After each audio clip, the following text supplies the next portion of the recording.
meron tayong mga barricade? Let me explain lang po ha. Because we are surrounded by a residential property. There are private property, particularly in this area, kaya nilagyan yan dyan ng barricade. So if you're going to follow a very simple instruction, mga lolo, lola, ate, kuya, sunod na to para makaproceed ta because I know everyone is hungry already, kaya ang litso naghapa na. Lilingi kayo ang tanan, bisag wala pa. So, relax na tanin nyo guys. Wait lang ha.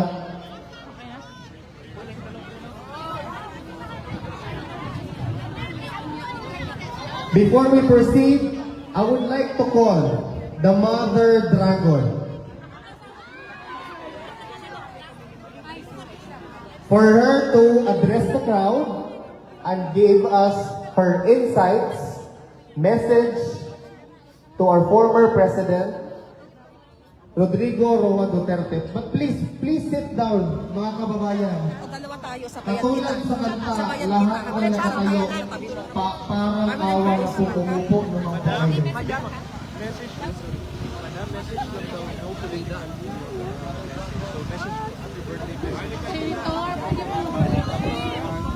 Just encourage people, but ano lang daw, no political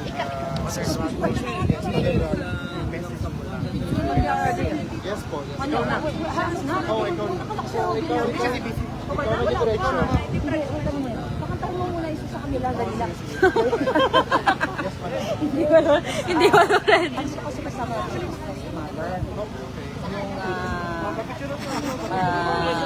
Apparently, ang Mother Dragon ay natutulong pa. Kailangan Tulungan mo ko, ma'am. So, I would like to request Suotin mo na. Oo nga, tol. Ang ganda eh. Alem, Ara. Ara. Ay, ako muna. Ara. I would like to request one performer. Pinaiyak ako nung babae kanina to. While the Mother Dragon is slowly waking up. No, Nakanta ka? Oo. Makantahin daw ko ni Alvin. Sinarado yung CR doon. Kailangan ako kumikot. Dahil dito yung CR. okay pa ba ang tanan? Kaya Mga nakasalisa alis ko na? mga galing ng ibang lugar. Mga ate, kuya, May marcha din kami sa pagahi ang Tagalog. Pasensya na din. Kay Bisaya talaga ako. Nasa trampoline. Shoutout ko sa inyo. Maraming salamat. Happy birthday sa inyo. Kasha pa, Sen? Tingnan natin. Ha? Hindi, parang tidak. No, Just na lang, babe.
Oh, wow.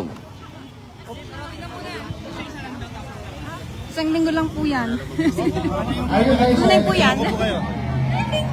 Before the mother dragon, kailangan merong father dragon. Diba? I would like to call in Senator Robin Padilla to give us a speech or message to our former President Duterte. A round of applause. Thank you. Salamat po. Opo, opo. Senator, do you want me to slide out? Ako din.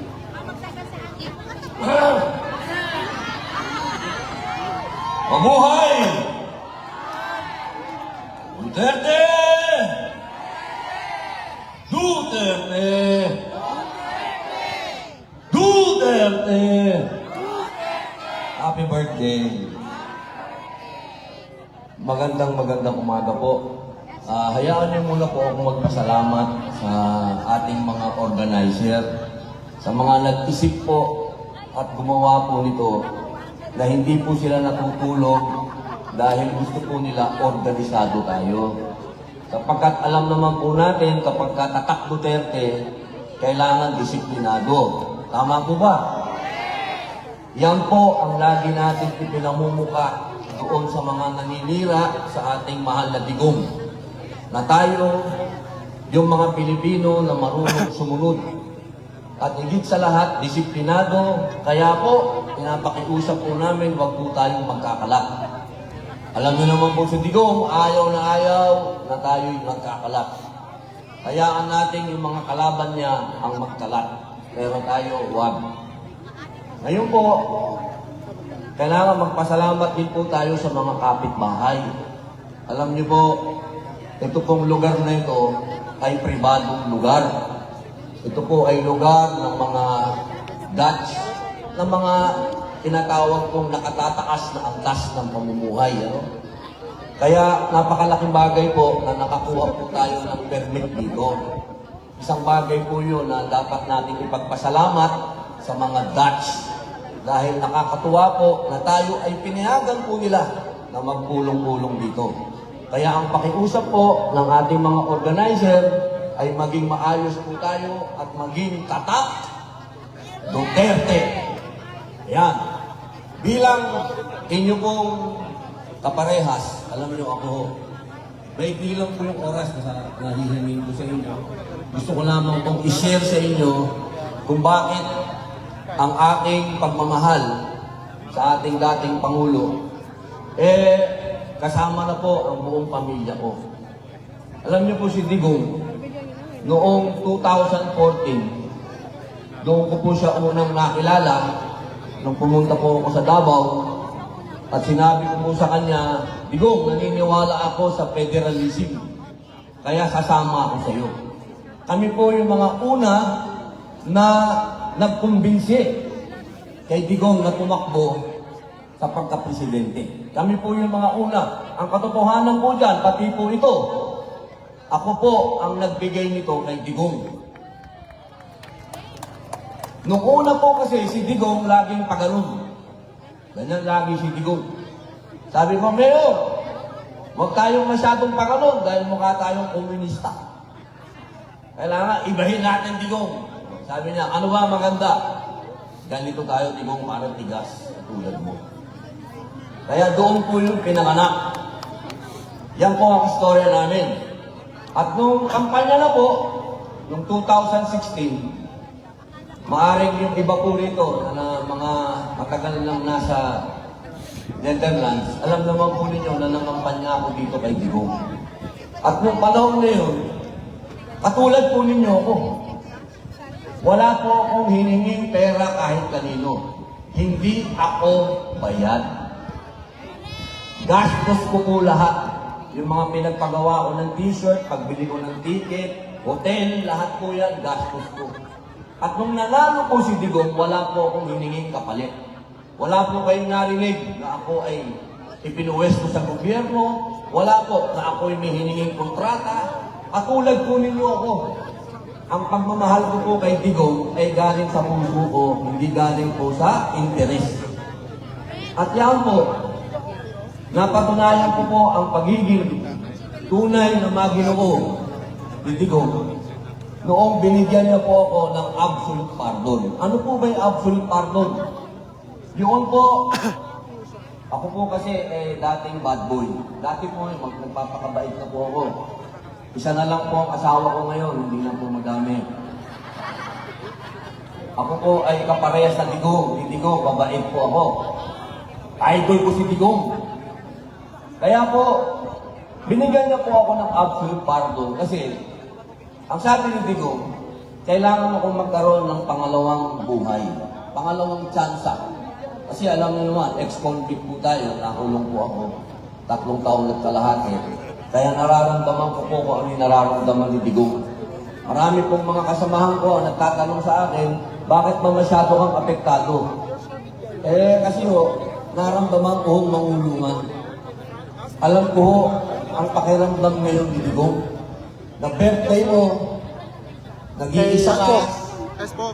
nasa malamig na lugar, doon sa atin mainit. Pero siya malamig. Sino pa, aside from Iniisip niya paano niya makikita ang kanyang pamilya. yung ma'am mo, so Dahil hindi naman po siyempre kabigla-bigla sa ating lahat na siya ay dinala dito ng napakaikling oras, hindi nakasunod kagad yung pamilya niya, mabuti na lamang. At yung ating mahal na Vice Presidente, yung kanyang anak, ay nakasunod po kaagad. Pero isipin niyo yung nangyari, yung pinagdaanan ni Digong, napakatindi po ng pinagdaanan ng matanda. At yung ating pong, nakantahan niyo na po ba ng happy birthday si Digong? Hindi pa. Kanina, nasaan ako nun? Ano? Ako, kanina, nauna ako dito. Kailangan lang akong sumibat ng konti kasi hindi ko pwedeng kung saan-saan ka umiihi dito sa Netherlands. Lalo na kung gusto mo rin magbawas, di ba? Hindi pwedeng kung saan-saan, kung hindi, mapapayin ka. Kaya ako, umalis muna ako kanina, marami na ako nakasalubong doon. Nagpunta kami doon, sarado naman yung CR doon, kaya umiikot pa ako, nakot pa ako doon sa gasolinahan. At meron naman ako mga nakasabay doon. Kaya wala ho akong iniwan dito, pasensya na ho kayo. Maaga ho ako dito at kasama niyo po ako hanggat mamaya. Ang kailangan lamang po natin ngayon, huwag po tayong maging, pakiusap po yan, pakiusap. Ang pakiusap lang po, huwag lang po tayong maging masyadong makalat. Kasi yung mga kapitbahay po. Tutuloy ko lamang po. Binigyan ako ng absolute pardon, hindi ko pangalawang buhay. Yung po, hindi po yung naibigay ng ibang pangulo na pinagsilbihan ko. Meron din naman po ako mga ibang pangulo na pinagsilbihan ko, tulad ni Fidel Ramos, si Gloria Macapagal Arroyo. Lahat po yan pinagsilbihan ko, pero si Digong lang po ang nakaisip na bigyan ako ng absolute pardon. At siya lang po yan, at ginawa na po yan sorpresa. Hindi po yan na alam po, hindi po. Nakipagkutsabahan po siya kay Senator Bongo at doon po sa COS ko. Sila po nag-ayos, hindi po alam. Isang araw, pinatawag ko ako sa Malacanang. Ito, absolute pardon mo, bagong tao ka na. Kaya po si Digong, maraming salamat Digong, hindi mo makakalimutan yun. Kaya po ito, sa araw na to, alam ko may kanya-kanya kayong kwento kay Digong. Maaaring sa pamilya po ninyo, hindi man personal, pero nagkaroon kayo ng problema sa droga at ang nakasolve, si Digong. Dahil alam nyo, ako, sa Senado, marami po sa Senado, abogado, yan, mga sinasabi natin, may alam sa batas. Pero tayo po, ang pinagmamalaki po natin, yung isang bagay na hindi nila alam. At yan po, yung utak. Alam po natin kung ano ang nararamdaman, puso ng mga taong mahihirap. Sapagkat nakasama na po natin lahat ang klase ng tao. At yan po ang isang bagay na itinanim sa atin ni Digong. Ang pagsulong ng interes ng mga taong nasa baba. Hindi yung mga mayayaman. Kung naalala niyo po, si Digong ang lumaban Huwag niyo pong kalilimutan, si Digong lamang ang lumaban sa mga oligarkiya. Siya lang ang tumayo. Wala nang iba. Yan ang isang dapat natin ipagpasalamat. Hindi lang yung tinatawag natin iniligtas tayo sa droga. Hindi lamang po yung pagtindig ni Digong sa mga tinatawag natin nagmamay-ari ng Pilipinas. Ayun ako, ilan mo yan? Sa loob ng 100%, 20% ang nagmamay-ari ng Pilipinas. Pero nung panahon ni Digong, siya po ang tumayo para sa inyo, sa ating lahat. Kaya ngayong 80th birthday niya, mga mahal kong kababayan, sana mamayang gabi, pagtahimik na ang gabi, magdasal po tayo na sana makauwi na si Digong.